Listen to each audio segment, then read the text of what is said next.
Injil Matius pasal 18 ayat 1 sampai dengan ayat ke-5. Siapa yang terbesar dalam kerajaan sorga?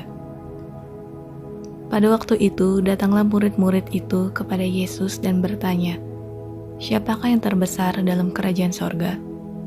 Maka Yesus memanggil seorang anak kecil dan menempatkannya di tengah-tengah mereka. Lalu berkata, Aku berkata kepadamu, sesungguhnya jika kamu tidak bertobat dan menjadi seperti anak kecil ini, kamu tidak akan masuk ke dalam kerajaan sorga. Sedangkan barang siapa merendahkan diri dan menjadi seperti anak kecil ini, dialah yang terbesar dalam kerajaan sorga. Dan barang siapa menyambut seorang anak seperti ini dalam namaku, ia menyambut aku. Ayat 6 sampai dengan ayat ke-11. Siapa yang menyesatkan orang? Tetapi barang siapa menyesatkan salah satu dari anak-anak kecil ini yang percaya kepadaku, lebih baik baginya jika sebuah batu tilangan diikatkan pada lehernya, lalu ia ditenggelamkan ke dalam laut. Celakalah dunia dengan segala penyesatannya. Memang penyesatan harus ada, tetapi celakalah orang yang mengadakannya. Jika tanganmu atau kakimu menyesatkan engkau, penggalah dan buanglah itu, karena lebih baik bagimu masuk ke dalam hidup dengan tangan kudung atau timpang daripada dengan utuh kedua tangan dan kedua kakimu dicampakkan ke dalam api kekal.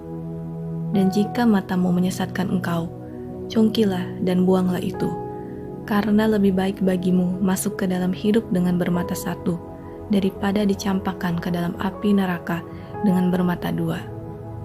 Ingatlah, jangan menganggap rendah seorang dari anak-anak kecil ini, karena aku berkata kepadamu, ada malaikat mereka di sorga yang selalu memandang wajah Bapakku yang di sorga.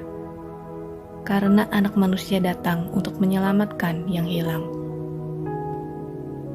Ayat 12 sampai dengan ayat ke-14. Perumpamaan tentang domba yang hilang. Bagaimana pendapatmu? Jika seorang mempunyai 100 ekor domba, dan seekor di antaranya sesat, tidakkah ia akan meninggalkan yang 99 ekor di pegunungan dan pergi mencari yang sesat itu? Dan aku berkata kepadamu, sesungguhnya jika ia berhasil menemukannya, lebih besar kegembiraannya atas yang seekor itu daripada atas yang 99 ekor yang tidak sesat. Demikian juga Bapamu yang di sorga tidak menghendaki supaya seorang pun dari anak-anak ini hilang. Ayat 15 sampai dengan ayat ke-20 tentang menasehati sesama saudara. Apabila saudaramu berbuat dosa, tegurlah dia di bawah 4 mata. Jika ia mendengarkan nasihatmu, engkau telah mendapatnya kembali. Jika ia tidak mendengarkan engkau, bawalah seorang atau 2 orang lagi, supaya atas keterangan 2 atau 3 orang saksi, perkara itu tidak disangsikan. Jika ia tidak mau mendengarkan mereka, sampaikanlah soalnya kepada jemaat.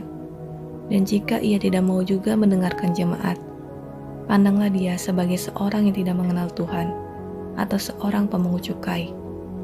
Aku berkata kepadamu, sesungguhnya apa yang kamu ikat di dunia ini akan terikat di sorga, dan apa yang kamu lepaskan di dunia ini akan terlepas di sorga.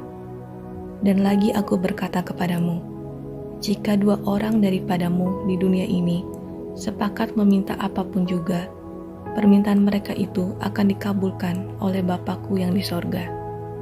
Sebab di mana 2 atau 3 orang berkumpul dalam namaku, di situ aku ada di tengah-tengah mereka.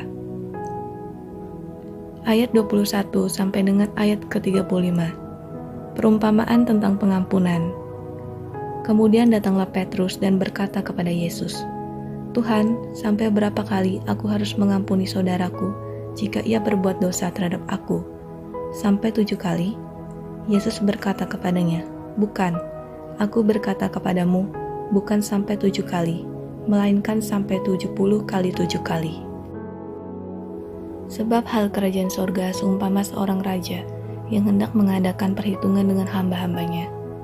Setelah ia mulai mengadakan perhitungan itu, dihadapkanlah kepadanya seorang yang berhutang 10.000 talenta. Tetapi karena orang itu tidak mampu melunaskan hutangnya, raja itu memerintahkan supaya ia dijual beserta anak istrinya dan segala miliknya untuk pembayar hutangnya. Maka sujudlah hamba itu menyembah dia, katanya, "Sabarlah dahulu, segala hutangku akan kulunaskan." Lalu tergeraklah hati raja itu oleh belas kasihan akan hamba itu, sehingga ia membebaskannya dan menghapuskan hutangnya. Tetapi ketika hamba itu keluar, ia bertemu dengan seorang hamba lain yang berhutang 100 dinar kepadanya.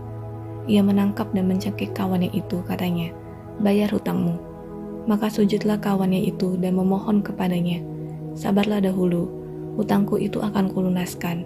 Tetapi ia menolak dan menyerahkan kawannya itu ke dalam penjara sampai dilunaskannya hutangnya. Melihat itu, kawan-kawannya yang lain sangat sedih, lalu menyampaikan segala yang terjadi kepada tuan mereka.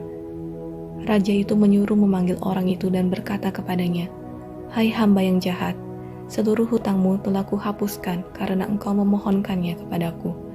Bukankah engkau pun harus mengasihani kawanmu, seperti aku telah mengasihani engkau?" Maka marahlah tuannya itu dan menyerahkannya kepada algojo-algojo sampai ia melunaskan seluruh hutangnya. Maka Bapakku yang di sorga akan berbuat demikian juga terhadap kamu, apabila kamu masing-masing tidak mengampuni saudaramu dengan segenap hatimu.